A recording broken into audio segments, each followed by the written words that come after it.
Well, a bounce back win, a must win really for the Suns today, playing at the Mavericks. They pick up the win 125 to 116. A lot of things to dig into this game. I mean, it feels like it's that way right now, every game for Phoenix. But I mean, we had so many questions on kind of how they were going to respond after the heartbreaking game in Denver just a couple of nights before. And it's really weird. You look at that game, and I felt like there was a lot of silver linings, things that they should feel good about, even though they come up short ultimately in overtime. But the amount of fight that they showed in that game, battling back against a really good Nuggets team, and playing Jokic when he had maybe the best performance of his career, the best performance that we've seen probably on an NBA court, and I don't know how long. I mean, his 30-20-20 game was just unreal. Like, I don't even think you can put that up in video games. And then today, this had everything in all the makings of just an absolute masterpiece, dominant performance for the Suns coming into this for so many reasons. One, it was an absolute must win. This is the team that they're chasing, this team that's in free fall. You don't want to give up a full game to them by losing this one. And if you win it, you're right on their heels and an opportunity at trying to making a move for that final play-in spot. And yet you weirdly kind of feel better about the Denver game that they lost than they do about the game today that they won against the Mavericks. I mean, they won, and yet there was almost like no sense of urgency at all from this team, which makes no sense. Unless they've completely packed it in and they just don't care about trying to make the play or making a push right now. The effort was just concerning, appalling. I mean, there's a lot of things to describe it. You look at every game's got its runs, but the first part of the first quarter, really kind of up until about 4 minutes left, they're turning the ball over left and right. No one's really kind of hustling to get back, and they're letting the only couple of guys that can really hurt you on the Mavericks get wide open looks. Klay Thompson had incredible looks tonight, as good as basically he's had since he's been in Dallas, for sure, I would think. I mean, it was uncontested, come off a curl and have time to set his feet, and he's still one of the best shooters that the NBA has ever seen.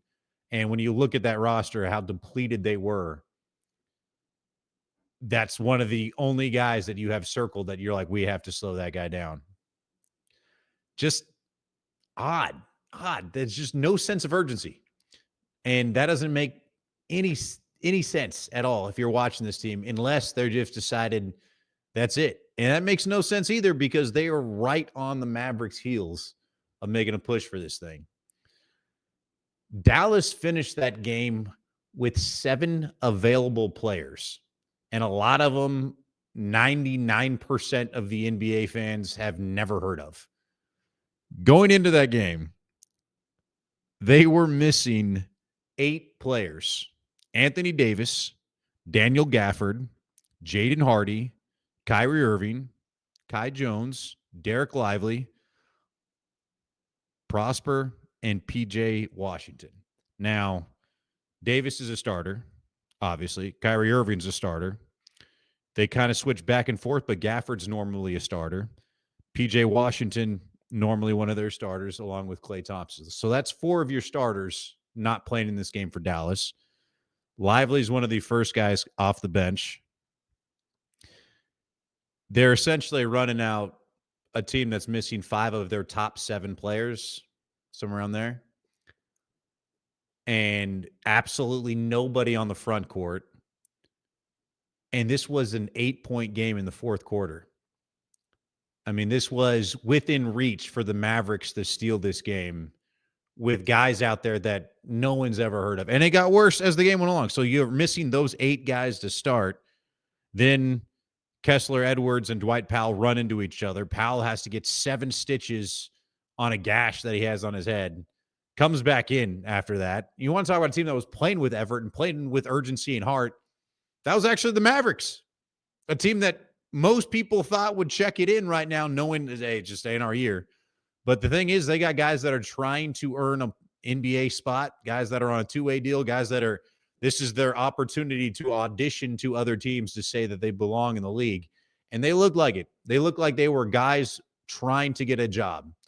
And it looked like a bunch of Suns players that either one said, hey, we got more talent than these guys. We don't really have to do much tonight, which if that was the case and that's the way it worked out, I mean, that's true.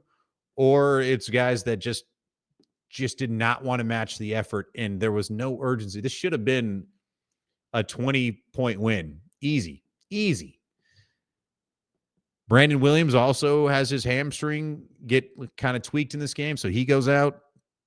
Dante Exum, Caleb Martin, both on minute restrictions.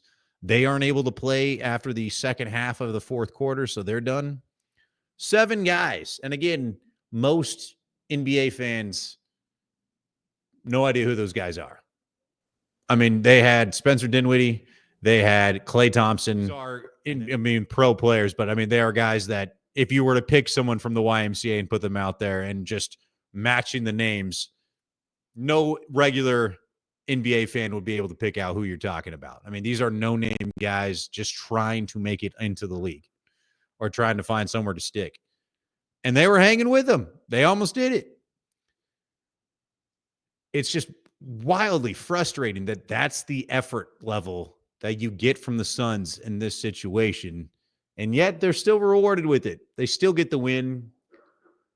And while there was the silver lining from the loss against the Nuggets, it's almost the reverse. It's like, man, like we got the win, but we're rewarding that effort. We're going to go ahead and tell them that was okay in this situation.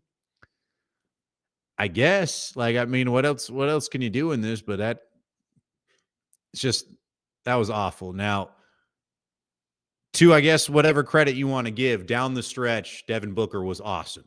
He kind of took over this game in the fourth quarter and really delivered one big bucket after another for Phoenix and was able to close this thing out and get them the win. It's so frustrating. You give up 116 points to a team that were giving minutes and like significant minutes to guys that most people have no idea who they are. 7 guys to finish that game. And it was close. It was a close game.